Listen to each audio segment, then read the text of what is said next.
Hey everybody, it's Mick Lebinskas here from Climate Salad, and we have a very dramatic and assertive debate we're going to have between two people who I'm hoping are not 100% aligned on everything. We're going to be talking about natural capital and nature-based solutions here today, and we have two people who are passionate about this area, and we're going to have a number of people join us as well. So we'll start with Tim. Give us a quick intro and just a quick intro on what you do and how you got into the space, and then we will throw over to Alex and then get back to some core questions. Cool. Yeah, so I'm a person involved in the space industry, but I also do consulting in startups, and I found myself facilitating over the last couple of years about 40 workshops in agri-food and food tech, putting together researchers, farmers, business people all in the same room, banks, insurers, and really started to unpack this enormous area. So partly for me, it's like a giant customer opportunity for space, but also, you know, I want to save the world. I don't want the kids to burn. So that's my interest. Yeah. Cool. Fantastic. Thanks, Alex. Give us a quick intro. Sure. So I'm the co-founder of a company called Cecil. My background isn't in environmental services or environmental studies, but I have a background in doing startups and building tech businesses, both in the local Sydney ecosystem and then also at Boston Consulting Group, where I met Mick. So at the moment, our core focus over the last sort of 12 to 18 months has been contributing to the biggest problem we all face, which is climate. And Rory and I have started a business where we're helping any teams that are looking to restore land ecosystems. So very much involved and deep in the nature-based solution and nature capital space. So yeah, pleasure to be here and share some thoughts. Sorry, Mick.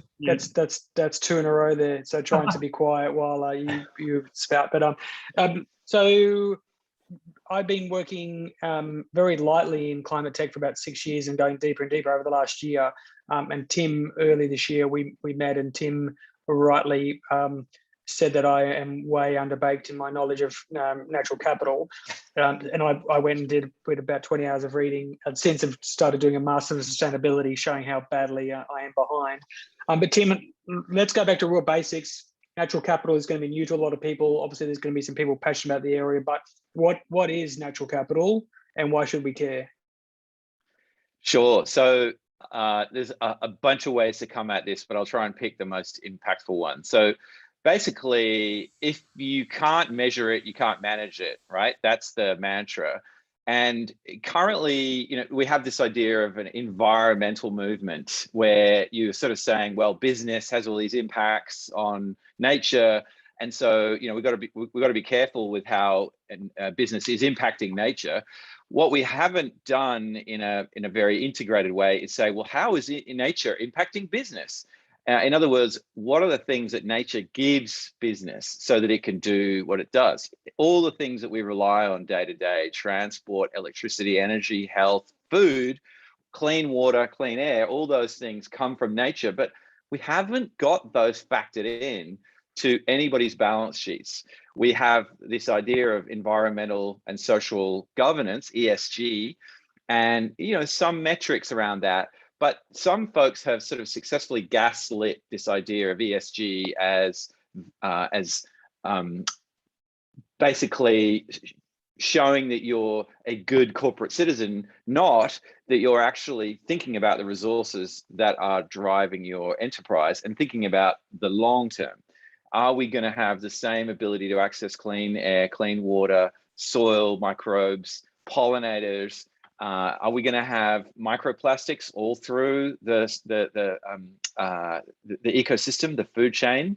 So this idea that, you know, environmentalism is a sort of form of virtue or signaling. Well, natural capital is a way of saying, you people clearly can't add up. Business is a subsidiary of nature. And hey, guess what? The earth is finite. And so there are limits to growth. And there are ways of doing business so that we actually restore the value of natural capital. So in one sense, natural capital is like the driest thing you can imagine. It's accounting, right? It's actually putting the value of the soil, of positive predatory insects on a farm, of planting trees. and of sort of saying, okay, well, we're clearing all this land for farming. Why? 19th century mechanization. Actually, if we don't clear all the land and we leave a lot of trees and a lot of other vegetation and we treat the landscape better, well, hey, guess what? You're more drought resilient. You're more disease resilient. In fact, yields go up. You use less chemicals. You fundamentally get more from the land and have to put in less in terms of chemicals, water from the environment, and so forth. So natural capital is a very big idea, which is let's integrate business in with the Earth's complex systems, and let's do it fast. Otherwise, we're actually destroying the asset, and we're destroying the thing that we rely on. So, and so a beautiful part of natural capital is that you can, if you're a true hard-nosed, ruthless capitalist, you're interested in being that for a long period. And if you can therefore add up, you'll realize that natural capital is a massive business opportunity, and it's also how you're going to be in business in the long term. And that's what's great about it. Is in many ways it's kind of like it's kind of like free of ethics or values, these things that are important. It's free of sort of saying we should do the right thing. It's kind of like, do you understand business or not? Are you interested in having a company that's resilient through all the different economic and environmental shocks that are heading our way or not? And it's kind of like, a bit of a punch in the face, I think. Anyway, those are my views. Mick, how's that? Yeah, wonderfully impassioned. So I want to throw to Alex. There's a lot of what you're talking about there, Tim, about the meeting between nature organically being itself and leaving it to itself, and then actually proactive driving for outcomes that help humans fix our the state we've put ourselves in. So Alex, in terms of nature-based solutions, what where's the line? Is it basically just get out of the way and stop cutting down rainforest that exists, or are there is it about proactive steps?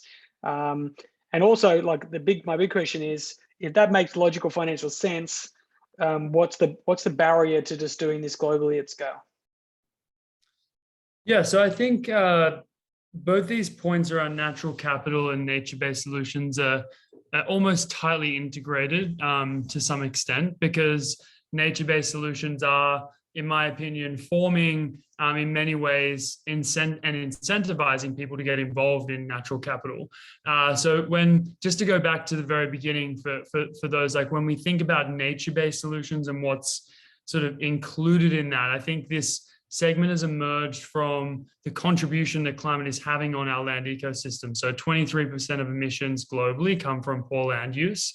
But the amazing opportunity in nature-based solutions is one of many things that are going to contribute to us solving this climate problem, is that it's actually incentivizing the restoration of these ecosystems that we've destroyed. So when thinking about nature-based solutions, you can think about forestry, better management of intact forests, but then also responsible afforestation. You've got agriculture, so the vegetation, the soil within agriculture, and then emerging more and more as a massive segment is even sort of wetlands and peatlands.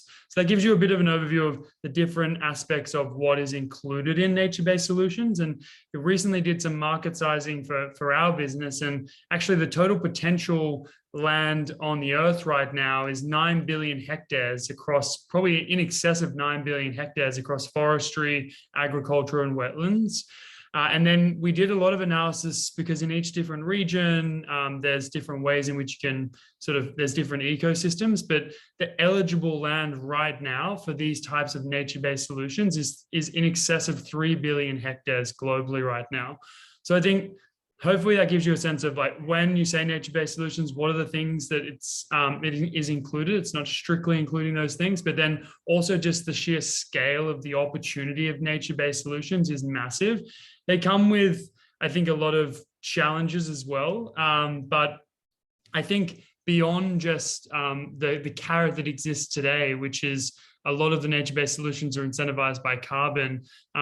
As Tim pointed out, it's much more than just carbon. You can actually start to see benefits for species, biodiversity, and a lot of other benefits associated with nature-based solutions outside of just carbon, which it gets, I think, tightly coupled with a lot of the time at the moment in the conversation.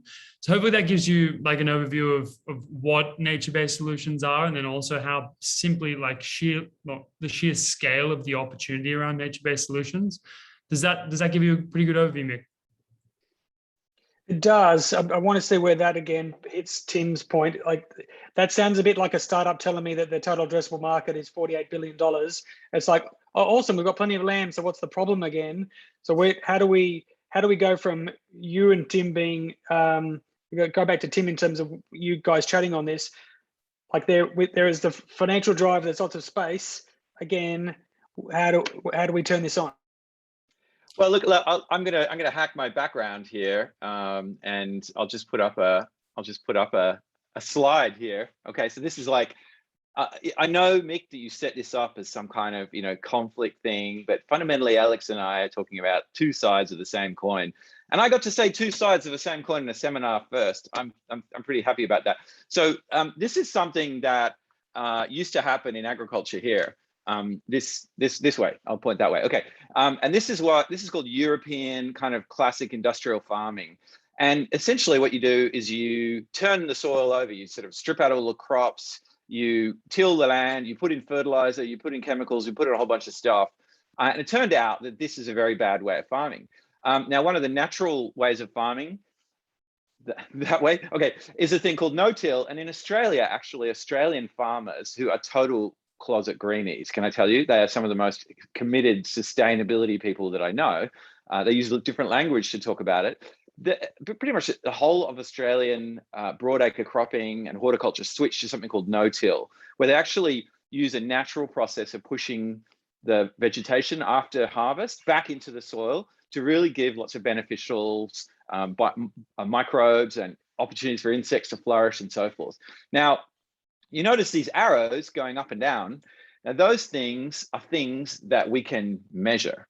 And the big opportunity is now occurring around things like carbon credits and soon to be biodiversity credits. There's an Australian company called Green Collar that launched Reef Credits, which was specifically for sugarcane farmers in Queensland to stop them from allowing runoff of fertilizers into the rivers that then harmed the reefs, right? And so people who stopped doing that and measured it carefully could earn reef credits. So we've got this ability with natural capital to start to quantify the difference or the delta that we're making. And so, fundamentally, natural capital actually integrates not only sustainable practices like no-till, but also digital transformation, measurement of the environment, using data at scale to predict what are the interventions, some of the things that Alex is talking about that you might do on a piece of land or in an ecosystem even, that would improve its resilience, that would lift some of these key metrics. And then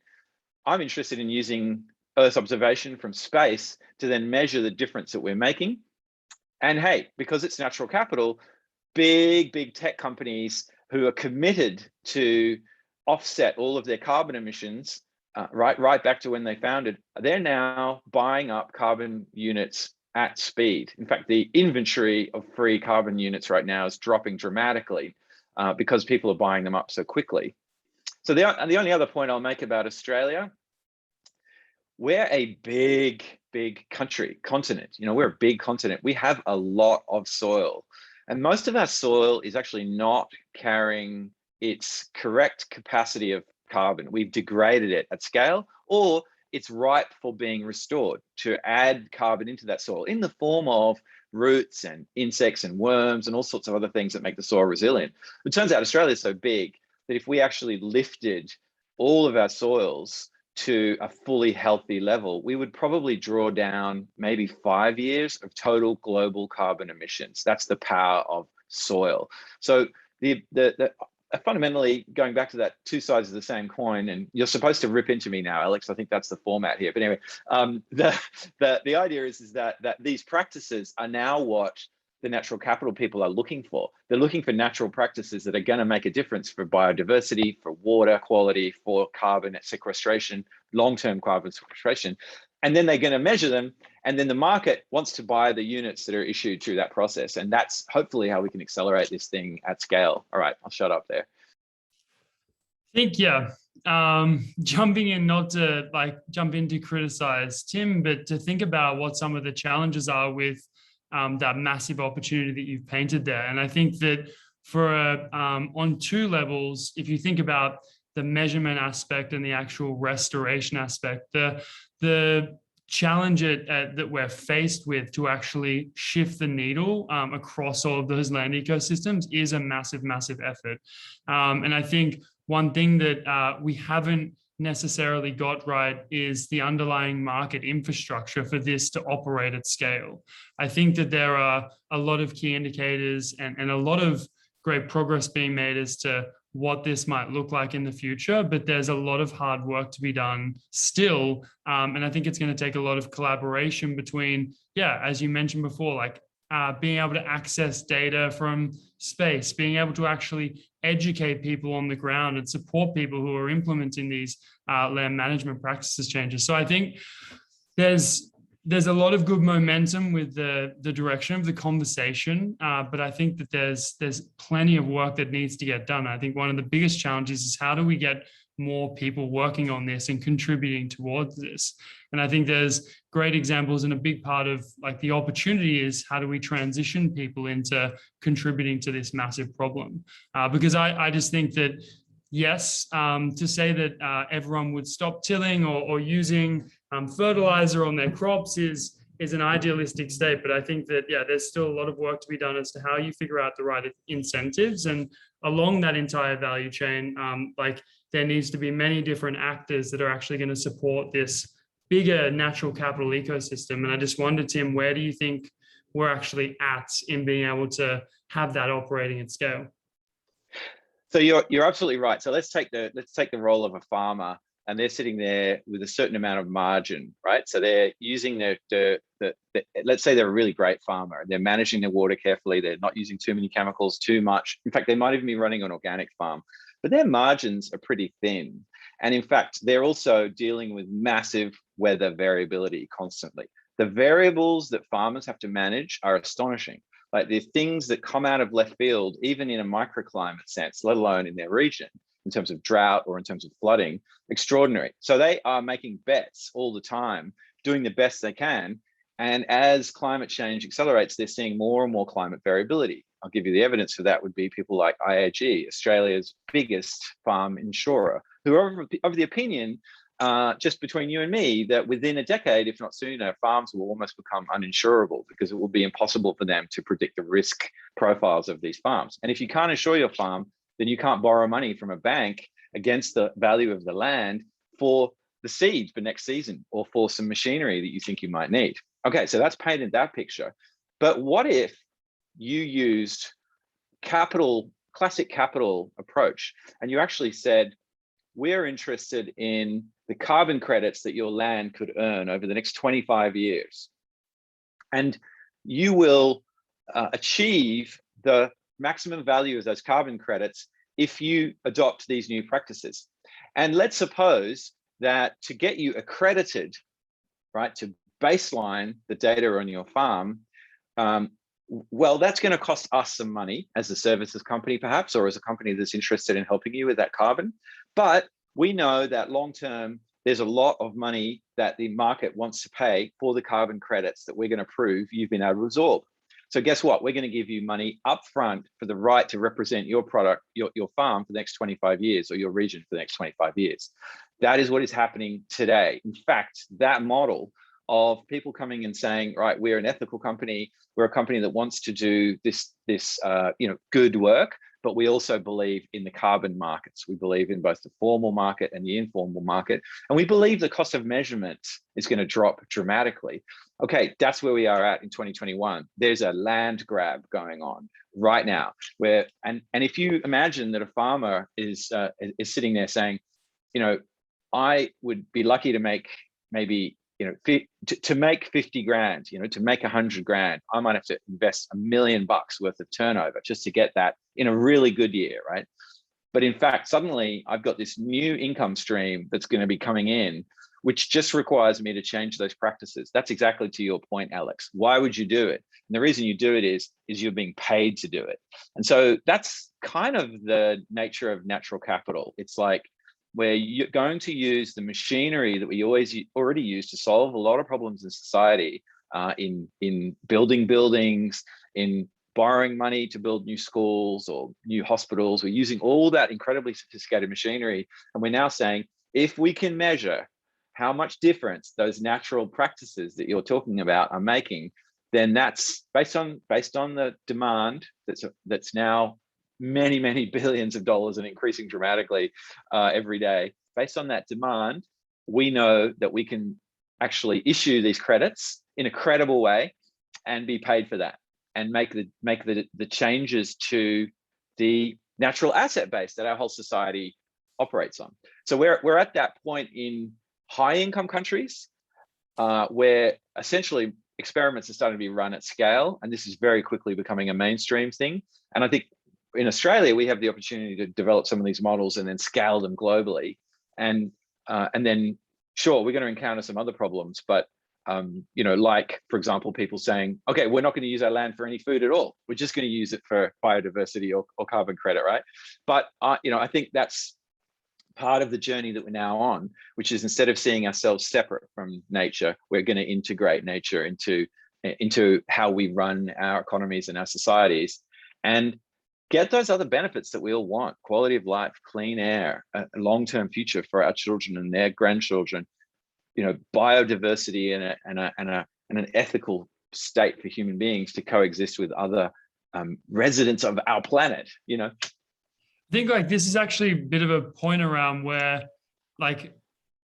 and I say this being someone who's obviously still very aligned to what Tim is saying, but I think it's a contentious point in this space and highlights a bit of a difference between typically nature-based solutions as a concept and natural capital. Natural capital, the solution is that you create an economy around these things and the money starts pumping, and that's how we essentially partially solve the problem. I think when you take a look, though, just purely at nature-based solutions, there's a lot of challenges that potentially just throwing money at it can't solve, right? So what about some of the factors that raise issues around nature-based solutions, such as additionality, permanence? How do we, and sure, capital can solve some of those problems, but how do we resolve those more purist nature-based solution problems just by creating an economy around this space? So I think you've solved it right there, right? Which is that there's a quality metric to any stock in the market. There's a quality metric to whether things can be issued as credits or not. Yeah. So ACCUs, Australian Carbon Credit Units, are actually talk exactly about additionality and permanence. And in fact, if you if you take the money up front and then you do not implement the practices that you're describing, you actually have to repay the money that you're given.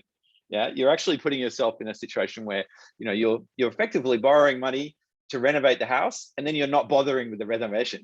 Yeah, so that's fundamentally it. So I think you put your finger right on the key point, which is around quality. Yeah, and I think that's the big issue potentially that hasn't been resolved as well in this space, is that not all credits, and we're talking, well, I think there's two things here. There's not all credits are created equal, which is still a problem that exists today. And secondly, carbon credits aren't the only answer, because we know that there needs to be things that are built on top of that.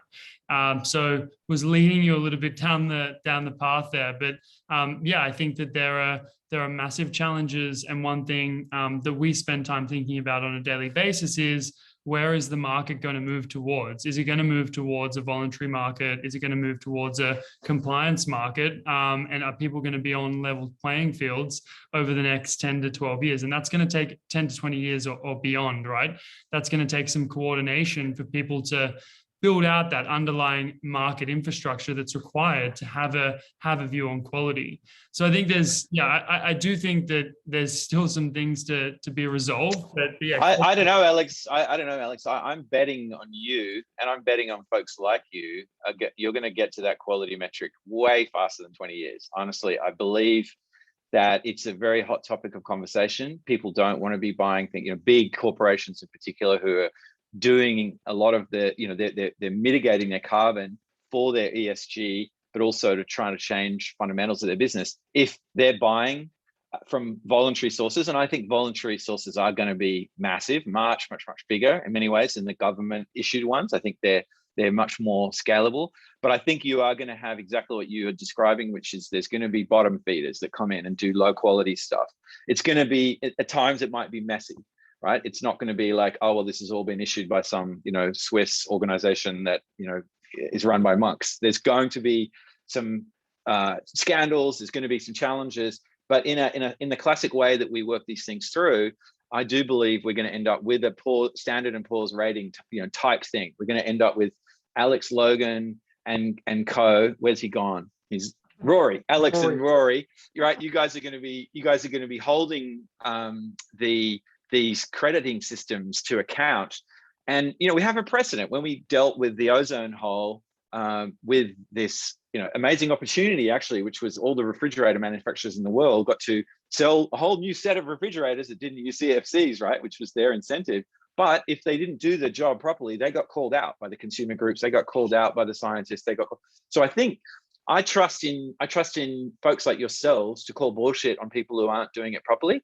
I think that it's going to happen faster. The massive complexity that we perceive in biodiversity credits, for example, I feel like we're making progress there. I feel like we're going to find ways to cut that problem up into smaller pieces. And I think there's going to be immediate demand. And I feel like the IPCC report that's come out, and also that brilliant documentary on Netflix, featuring Attenborough that's just come out around boundaries, planetary boundaries. That whole story is going to become more and more mainstream. And so, what are the credit systems that we can deal with when it comes to the circular economy? What are the credit systems around chemicals that are actually, lots of chemicals that nature doesn't break down, that we have to deal with those.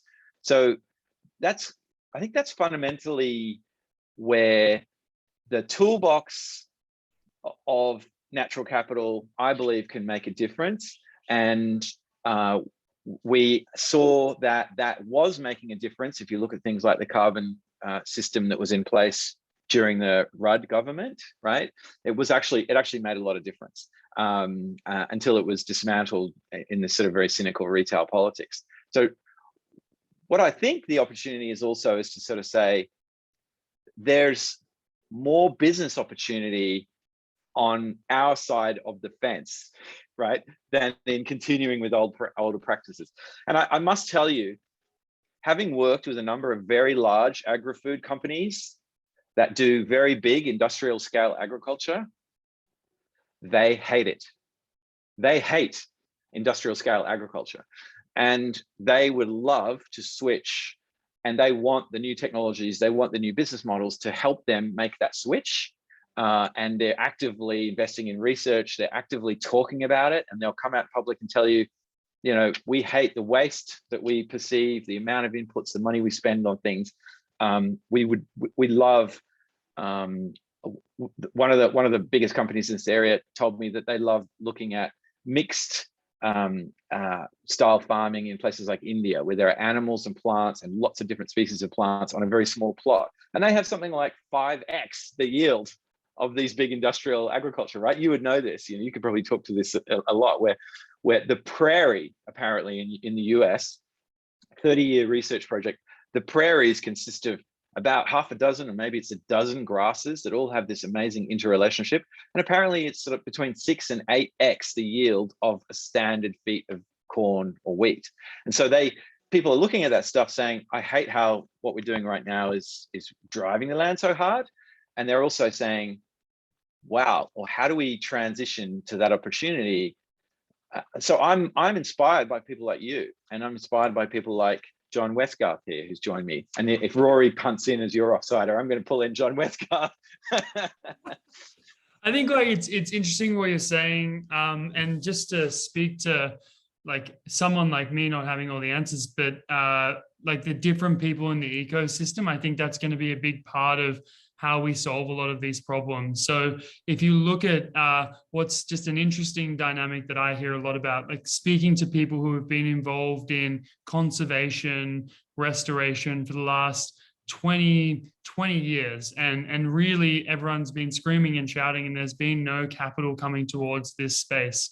It's almost an interesting dynamic for them to be. I mean, if you speak to NGOs about conservation, and if we go away from agriculture into forestry, right, they're looking at species protection, they're looking at biodiversity, water. Almost never have they had to look at carbon, because it's never been a consideration for them. And now the market has this carrot, which is carbon, which is the incentive behind a lot of this restoration.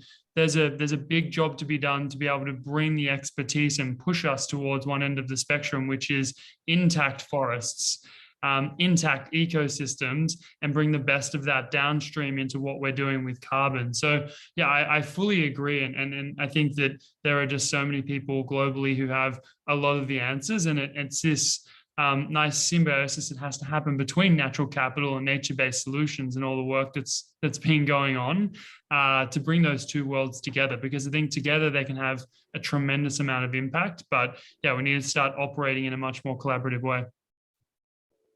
Mick, we had a go at creating a little bit of conflict there. I don't know how we went for you.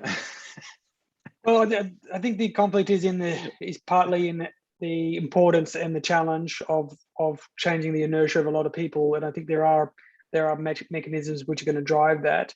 One thing I want to touch on, I know, Alex, you mentioned the amount of land available. I know Trish in the audience is really interested in the oceans.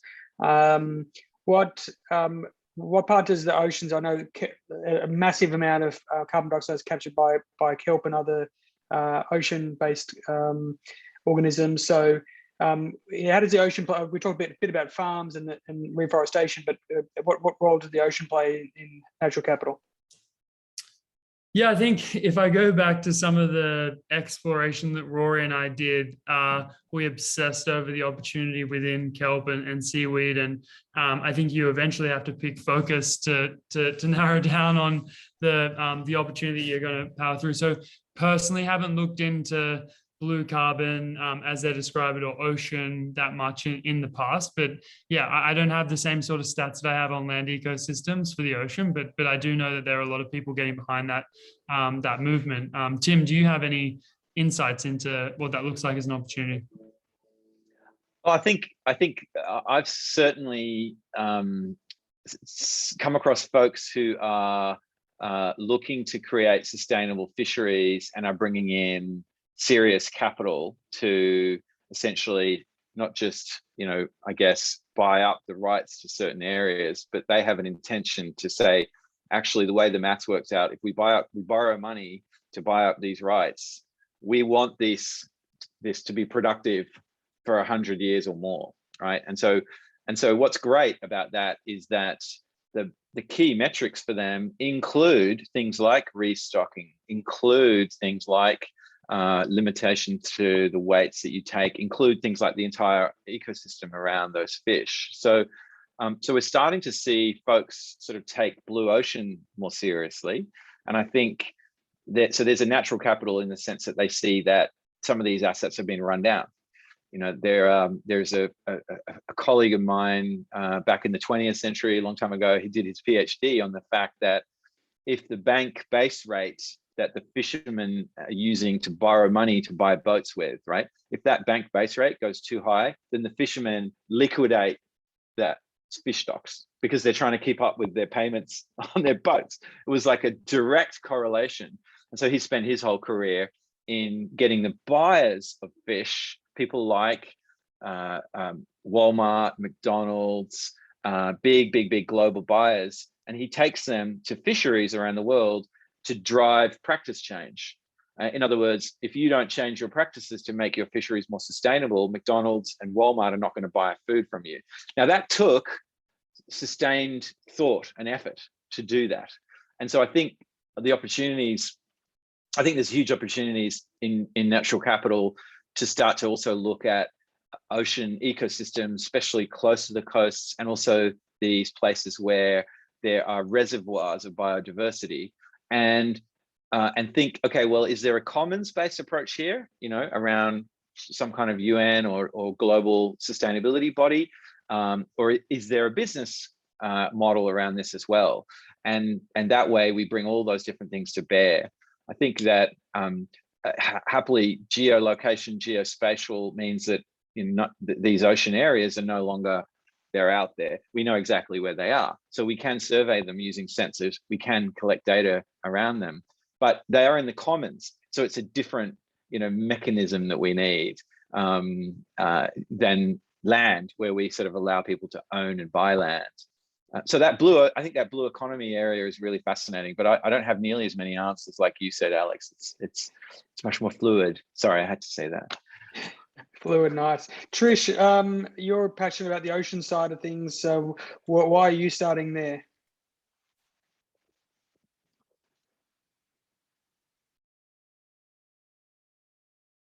Trish, I've unmuted you. Oh, maybe not working. Trish, I think your mic's not working. Oh. I mean, to carry the conversation, I think the same sorts of principles that we're applying within capital on terrestrial land can be applied to the learnings that we take into blue carbon. I think there's a lot more history, and I think as Tim passed on, related to ownership of land and some of the more land management practices that are sort of there, and people have been doing so much work. But yeah, I think there are other challenges within that style and that vertical that people will need to overcome. But I'm sure some of those principles just around alignment are going to help incredibly in pushing that forward. Yeah, I mean, there are business models. Let's take, for example, I'll give you one. Imagine if we were able to characterize exactly who has made every given piece of plastic, right, in the world. And then suddenly you were able to go and do a sample out in the middle of the ocean in the giant, apparently out in the middle of the Pacific, there's a giant, plastic island.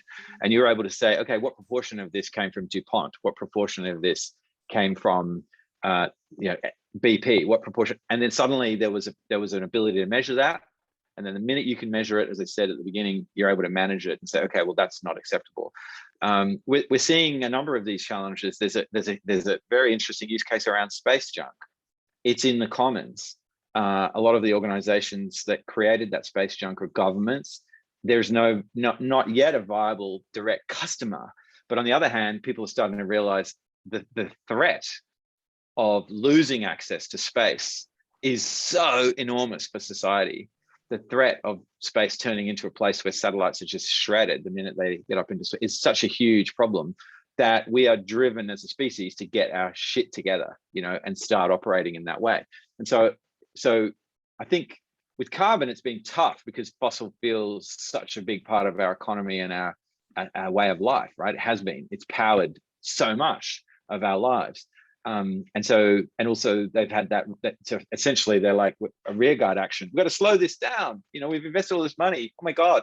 But fundamentally, we've got to get to that tipping point now where we transition it over. So that's where everything that Alex is talking about. And Alex, you mentioned digital. I think digital is also a game changer. The fact that, as Mark Andreessen said, we're at that stage now where digital can eat the world, like it can sense everything. We're at that stage now where the technology exists. So how do we, now that we can measure most things, okay, how do we actually measure things in a credible way to drive the kind of change that I think we all folks on this call would want? And that, so the Dasgupta report, which is on your website, Mick, that what was interesting about that was it was about accounting. You could make a case that accounting built the modern world, right? Like double entry accounting is responsible for the entire world as it is today, as in all our cities, all our roads, everything. You can make that case very, very comprehensively. And that was the point of that Dasgupta report, which was we need to attach nature into that accounting system so that we're not getting a free ride here on the things that we're using up. And that's really the big idea. Yeah, I think like if I can flip to, I don't know if I'm allowed to flip to Tim's side around supporting natural capital debate.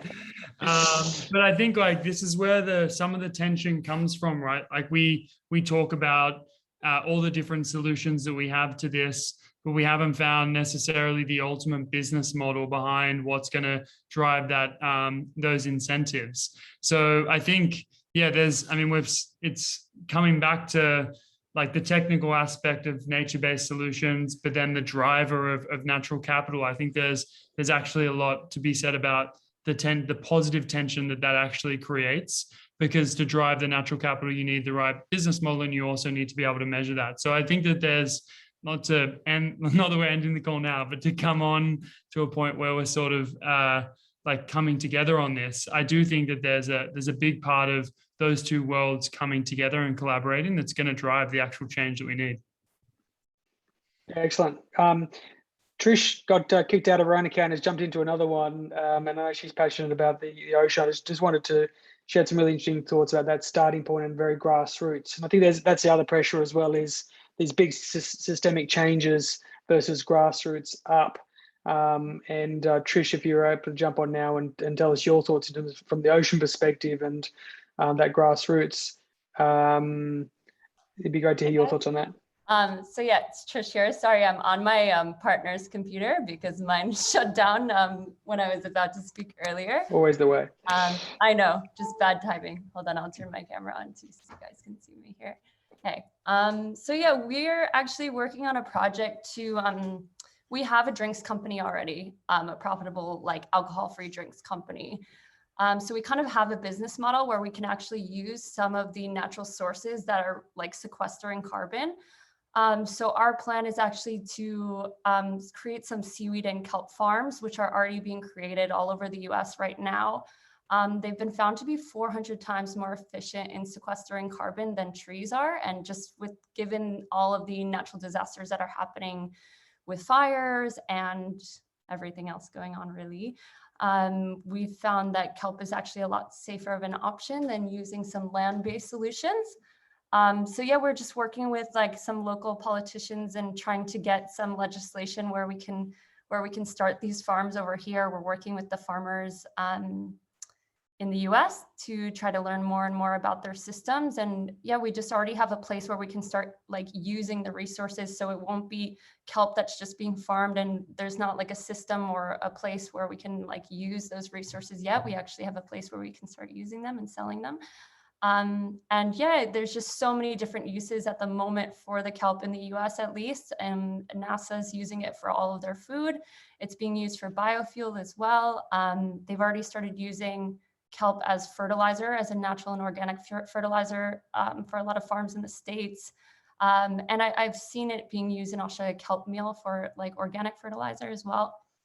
So I think there's a huge market for it. It's also being used to replace animal feed, because kelp is really, really high and certain algae are super high in protein. It's actually a much more efficient feed to give animals than wheat or grain or corn. So yeah, there's a lot of places that it can be used, and we're just trying to work on how, especially Australia being so coastal, it's a great place for it. So we're just trying to see where we can get it passed in the legislation that we can get these farms going, and yes, work to try to use it. Taking me back to like a world that I was super excited about not that long ago, and remain really excited about it. So super cool. I wonder, one of my questions is around that legislation. It sounds like you're trying to solve the problem of how do you actually set up these farms and what is the ownership structure? Do you have it, like, just fascinated to know what that looks like and how you're looking to solve that?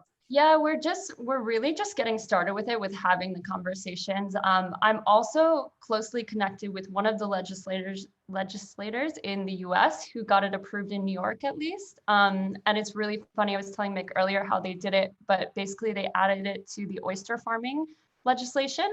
So they literally just added the words like "and kelp" to all of the laws around oyster farming, which in the US, it's a lot easier to get these things approved. Like, they're a lot less like apprehensive about kind of doing farm methods like this and kind of really touching anything in the ocean. Whereas in Australia, obviously it's a totally different ballgame. But I think it just helps us just seeing how they did it over there and talking to the legislators there and just trying to use some of those processes. And the other project, actually our drinks right now, we're working with Seabin, and we're funding one of the Seabins in the Sydney Harbor. And I think one of the methods they're using for their Seabins, actually, before they were in kind of like, I guess, more like public waters, they were working with like the local, like for example, Manly Sailing Club and the Skiff Club. They're in private marinas and private wharfs. So I think that's like another possible solution, even though kelp, it needs deeper water than that. So it's a bit trickier, but I think also talking with like private wharfs and private marinas and trying to work through a system that way could be another solution. Trish, I was going to channel a little bit of Alex here, and this is also a natural. This is a natural capital question, however, right? So this is about quality. So you mentioned, 400 times more than trees. Now, when it comes to trees, right, we're expecting that people are going to need to plant slow-growing trees, and the reason is that we want permanence. There's no point in us taking carbon out of the atmosphere over the next 18 months if we're going to let it out. Almost straight away, just until you're actually, the carbon credit systems that are all up, they talk about that additionality and permanence component. How do you deal with that? When you have this marvelous kelp, which I do know the UN expects to be about 20% of global protein, I think by 2030 or something amazing. Yeah. But how do you deal with the fact that it sounds like it grows really fast, but then you use it and it releases the CO2? Is that right or wrong? No, like if you're actually like eating it, I guess it's not really releasing it so much. There's another option too. I forget the actual numbers, but a lot of the kelp actually does end up in the deep sea anyway.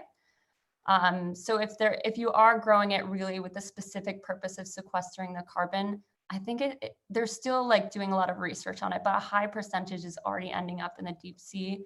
There's been a lot of talk too for the kelp that's specifically sequestering the carbon that gets buried in the deep sea again. So I think that deep sea, like it's a very ominous solution, but that's a lot of the solutions that I've seen and that I've been seeing talked about. To be honest with you, I'm not an expert on any of this. I was telling Mick, I'm like just an ocean lover. I'm a scuba diver, I'm a surfer. And that's really where I got involved in this, of just moving to Australia and just falling in love with the ocean. So I'm still getting up to speed on everything and like reading all the reports and just really like looking at what everybody else is doing and kind of trying to see like, okay, where can we mimic that and where can we find solutions, and trying to contact the right people that actually know a lot more than I do about it and use their solutions and their brains and go that route. So yeah, I don't really have a great answer for that, but yeah, the deep sea is what I've been seeing of for the kelp solution. It's a powerful question, is another way to look at it. So I don't want to ask that question to test to question your passion or your knowledge. I'd actually say there's a valuable answer there that you could go find, right? And that's the kind of thing that I think, Alex, that you talked about. I trust people like Trish, and maybe you're going to crack some of these, working with great researchers, but they're going to say, if you can crack this, I've got these friends who work for Burn Steers in New York, they're going to drop 100 million on me. Like it's that kind of thing that I'm hopeful for. But those are the kinds of questions that we're increasingly learning about, right? It's like, this is amazing thing, you put it in the soil and bam, and then it's like, but what happens in 2 years' time? That's to that quality piece.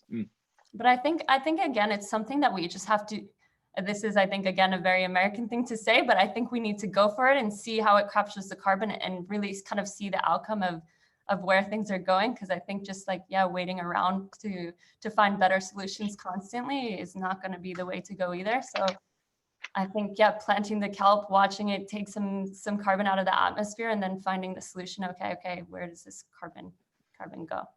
So use it to stop those cows from farting, like CSIRO, non-farting cows. There's a CSIRO project you should connect in with, right on that topic. We don't have nearly enough time to bring in Michael, the resident climate scientist, who's on the call as well. And I know he's got days of content on this side, but definitely connect Trish up with Michael, who's on this call. Michael, do you have the Twitter-sized response to the kelp opportunity in terms of nature-based solutions, or should we leave it for another day? Yeah, I mean, look, very, very quickly, there's carbon dioxide moving in from the atmosphere into the oceans and back. So macroalgae are capturing that CO2, right? So a lot of that stays in the solution. So when I see the growth rates of algae, and I see the protein, right? It's a tremendous natural capital solution, but it's a substantially better protein conversion solution than it is a carbon solution. Not that it's not a carbon solution, but the real kicker here is when the market recognizes that we're really poor at converting plant proteins and animal proteins, for example, and you can grow these plant proteins very, very quickly in the ocean. That's the value there is incalculable. Yeah. Massive. Yeah, thanks. Yeah, I think that's a really interesting thing I've come to understand more and more over the last 6 months is there's a very complex, difficult dynamic we need to get right here, which is, as Tim said, the science plus entrepreneurs and product builders actually making things that have utility and then scale. And you've got governance around that as well, and policy and regulation. You've got market dynamics, but they, purely doing small products that have small scale impacts are good, but won't cut it. Science by itself without utility won't cut it. And you can't just scale things straight away. You've got to have the utility and the science to match. Otherwise, you could scale the wrong things. And that beautiful mix is hard, but really important for groups like this to be able to solve. Anyone else in the before we jump off? But a really fascinating. Anyone else before we throw to final comments from Alex and Tim? There is a question in the chat as well, just around thoughts on blockchain and tokenizing natural capital. I think I actually debate this a little bit with Michael sometimes, but I think it's got a place. I think though, if we come back to some of the things that we spoke about earlier in the conversation, there's potentially a higher priority on actually figuring out how you manage both the two worlds of nature-based solutions and natural capital coming together. And that accounting piece is going to be really, really important. I think that for things to be stored in a tokenized way and to be able to create opportunities off the back of what blockchain technology can do, I think there's a lot of value, but I still think that there's many challenges at that upfront level, even just to get the ecosystem working together and get that infrastructure moving forward. But I think there's a place for it in the future for sure. Really keen to throw to Anastasia here. She's works with an amazing ag company called Regrow that came through a program that Tim and I mentored a long time ago. One of the best founded, you should say, Mick. Oh, absolutely. Completely founded. Anastasia, I'd love to hear your thoughts on the measurement side of this. Yeah, absolutely. It's not like we need to spend a million more years figuring out the MRV. MRV exists. So I disagree with Alex, and there is an answer to the question around the blockchain as well, because now when we're actually starting to power in the US and in other geographies in which people are starting to accept the combinations of sampling, modeling, and remote sensing solutions for measurement, reporting, and verification of nature capital, such as US primarily, then Latin America, we're actually starting to see that the next problem that needs to be solved is what Caitlin is asking about. Like, if we know how to quantify this really well, and we know who did what, and we can verify this really well, and there's people ready to pay for it, how do we actually, this is what our CPG customers really worry about, how do we not double count, and how do we put it on a ledger? So like this is really where currently the sticky points are as far as the cutting edge of carbon MRV goes. And that's where this question is spot on. And it's not like there is a kind of a blockchain solution where you can just put it on and it stays there. Like, you really need everyone to be accounting the same thing, because you could technically buy it internationally, you can sell it internationally, you can account for it in different products. So that multi-dimensional network of who can grab it, that's more complex, and this is where it really comes in. So I think the science, we shouldn't plow others into the science too much before we figure out how to make the money flow to the farmers. Farmers of all kinds, kelp and others. Excellent. Yeah, look, it's the I think there is definitely those technologies like the blockchain that we need. I think one of the big pressure points that I've also chatted to Michael about is who is the natural organizer and owner and driver of that. And again, I think it goes to the focus and niche versus scale. And there may not be a single winner, even though there are definitely some network effects. But I think it's also timing that sometimes those platforms can, you don't want them to make the market and to affect it without the core of the market being strong enough. Although I know that's happening in a lot of areas, and those numbers are definitely building out. So we can keep chatting if people are okay. I know we've got to go back to actually building these kelp farms and creating the nature-based solutions rather than talking about it more. But thanks, Anastasia, for jumping in, and Trish for sharing as well. And I'm sure Michael is itching to talk about this for another hour or so. But let's. I want to wrap it up so we can get back in touch with our day jobs. But Alex and Tim, really appreciate it.